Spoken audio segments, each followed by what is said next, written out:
ඔයා දැකලා තියෙනවද ලංකාවේ සල්ලි ප්‍රශ්නයක් නැති එක ගෙදරක් තියෙනවා. එහෙම නැත්නම් එක පුද්ගලයෙක් හරි ඉන්නවා. මේ වීඩියෝ එක කරන මටත් ඇත්තටම සල්ලි ප්‍රශ්න තියෙනවා. මේ වීඩියෝ එක බලන ඔයාටත් සල්ලි ප්‍රශ්න තියෙනව නේද? ඒ වගේම අවුරුදු 50ක් 60ක් වෙලත් විවේක ගන්න ඕනි කාලේ මහන්සි වෙලා වැඩ කරන අම්මලා තාත්තලා ඔයාලත් දැකලා තියෙනවද? ඉතින් ඇත්තටම මම පොඩි කාලේ හිතාගෙන හිටියේ දවසක ලොකු සැලරි එකක් ගත්තට පස්සේ මට තියෙන සල්ලි ප්‍රශ්න විසඳ ගන්න පුළුවන් වෙයි කියලා. ඒත් කාලෙත් එක්ක මට තේරුණා අපි කොච්චර සල්ලි හම්බ කරත් අපිට තියෙන සල්ලි ප්‍රශ්න කවදාවත් විසඳෙන්නේ නැහැ. අපිට දවසින් දවස තියෙන ප්‍රෙෂර් එක, ස්ට්‍රෙස් එක වැඩි වෙනවා විතරයි කියලා. ඉතින් ඇයි අපිට මෙහෙම වෙන්නේ? මේ සල්ලි කියන්නේ මැජික් එකක්ද? නෑ. මම අහලා තියෙන්නේ මේ සල්ලි කියන්නේ එකම එක ටූල් එකක් විතරයි කියලා. මට හිතන විදිහට අපි ගොඩක් දෙනෙට තියෙන ලොකුම ප්‍රශ්නේ තමයි අපි දන්නේ නැහැ මේ සල්ලි වලින් හරියට වැඩ ගන්න. අපි කිසිම කෙනෙක්ට හරි ඩිසිප්ලින් එකක් නැහැ අපි සල්ලි පාවිච්චි කරද්දී. මේ නිසා මම හිතුවා මම මේ සල්ලි වලින් වැඩ ගන්නේ කොහොමද? මොනවද මේ මනි මැනේජ්මන්ට් කියන්නේ? මොනවද මේ පර්සනල් ෆයිනෑන්ස් කියන්නේ කියලා මම ඉගෙන ගන්න ඕනේ කියලා.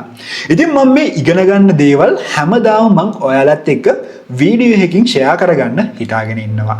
ඉතින් ඔයත් මේ දැනම එකතු කරගෙන ඔයාලට තියෙන සල්ලි ප්‍රශ්න විසඳ ගන්න කැමති නම් මේ වීඩියෝ එකට ලයික් එකක් දාලා Money Master Sri Lanka අපිව ෆලෝ කරලා තියාගන්නත් අමතක ගන්න එපා.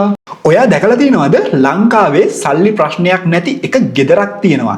එහෙම නැත්නම් එක පුද්ගලයෙක් හරි ඉන්නවා. මේ වීඩියෝ එක කරන මටත් ඇත්තටම සල්ලි ප්‍රශ්න තියෙනවා.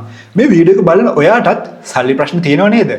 ඒ වගේම අවුරුදු 50ක් 60ක් වෙලත් විවේක ගන්න ඕනි කාලේ මහන්සි වෙලා වැඩ කරන අම්මලා තාත්තලා ඔයාලත් දැකලා තියෙනවද? ඉතින් ඇත්තටම මම පොඩි කාලේ හිතාගෙන හිටියේ දවසක ලොකු සැලරි එකක් ගත්තට පස්සේ මට තියෙන සල්ලි ප්‍රශ්න විසඳ ගන්න පුළුවන් වෙයි කියලා. ඒත් කාලෙත් එක්ක මට තේරුණා අපි කොච්චර සල්ලි හම්බ කරත් අපිට තියෙන සල්ලි ප්‍රශ්න කවදාවත් විසඳෙන්නේ නැහැ. අපිට දවසින් දවස තියෙන ප්‍රෙෂර් එක, ස්ට්‍රෙස් එක වැඩි වෙනවා විතරයි කියලා. ඉතින් ඇයි අපිට මෙහෙම වෙන්නේ? මේ සල්ලි කියන්නේ මැජික් එකක්ද? නෑ. මම අහලා තියෙන්නේ මේ සල්ලි කියන්නේ එකම එක ටූල් එකක් විතරයි කියලා. මට හිතන විදිහට අපි ගොඩක් දෙනෙට තියෙන ලොකුම ප්‍රශ්නේ තමයි අපි දන්නේ නැහැ මේ සල්ලි වලින් හරියට වැඩ ගන්න.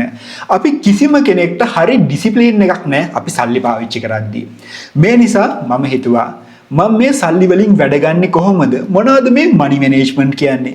මොනවද මේ පර්සනල් ෆයිනෑන්ස් කියන්නේ කියලා මම ඉගෙන ගන්න ඕනේ කියලා. ඉතින් මම මේ ඉගෙන ගන්න දේවල් හැමදාම මම ඔයාලත් එක්ක වීඩියෝ එකකින් ෂෙයා කරගන්න හිතාගෙන ඉන්නවා. ඉතින් ඔයත් මේ දැනම එකතු කරගෙන ඔයාලට තියෙන සල්ලි ප්‍රශ්න විසඳ ගන්න කැමති නම්